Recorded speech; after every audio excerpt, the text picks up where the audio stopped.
I think rather than try and say I'm going to get very good at what current board members are good at, try and get very good at things that are going to be necessary a few years from now. And that was the way I think many of the younger folks will get on the boards. When companies need to attract younger talent or younger consumers, they will in fact naturally gravitate towards people who are familiar with those tastes. So I'd say, for young leaders, get very good at the new generation of technologies, the new generation of media, and what younger consumers want. And that's the best way to get on the boards of some of the older companies. I'd start out by looking for intellect.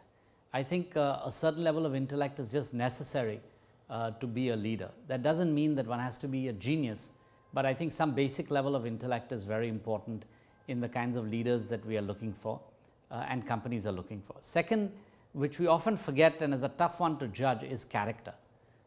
Quite often tough decisions have to be made along the way, and if you're sure about the character of a person, you can give a lot of leeway to that person because you know that their character will bring them through and they will make the right kinds of decisions, as opposed to optimizing something for themselves. Third thing I would look for, that I always look for, is drive. When people are not excited about something, they will do good work. When people are really excited and have the drive, they will do outstanding work. And so when one wants outstanding leaders, one must look for people who have drive and are excited about something and can get things done in that. I think the fourth one is a high level of ethics.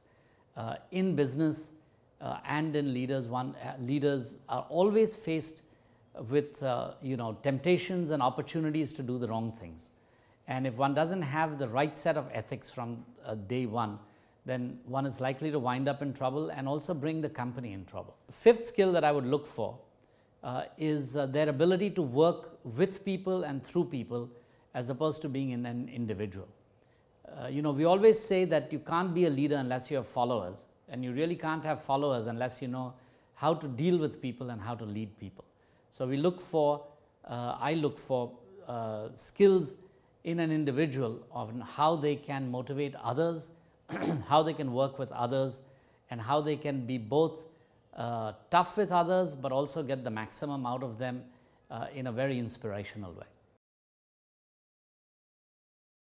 What I would tell young leaders is, don't take the current world and don't take current assumptions as valid forever. You have the right to go and question it, and particularly as a young leader, you can question anything.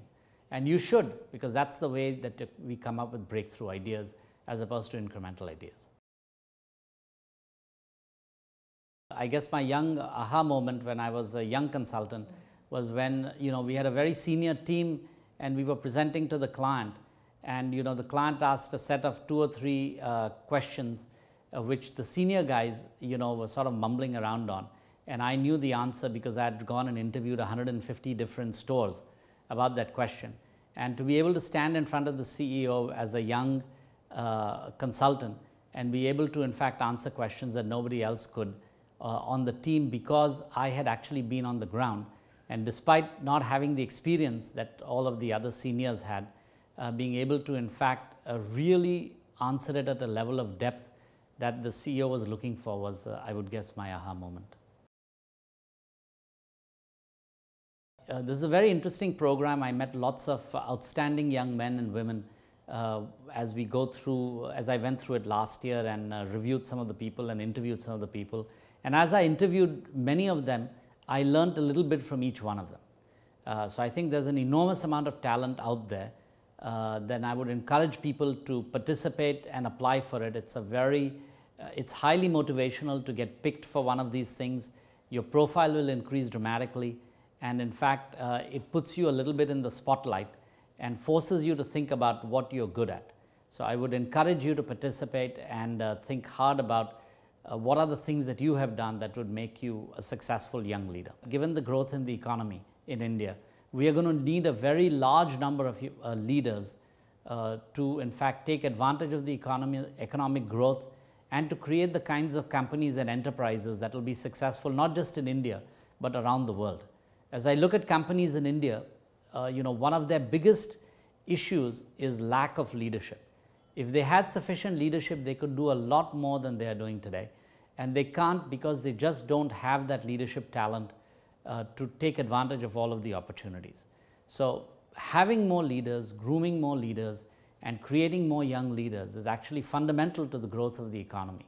Otherwise, we're not going to get to the point where we can take the country to become to its rightful place.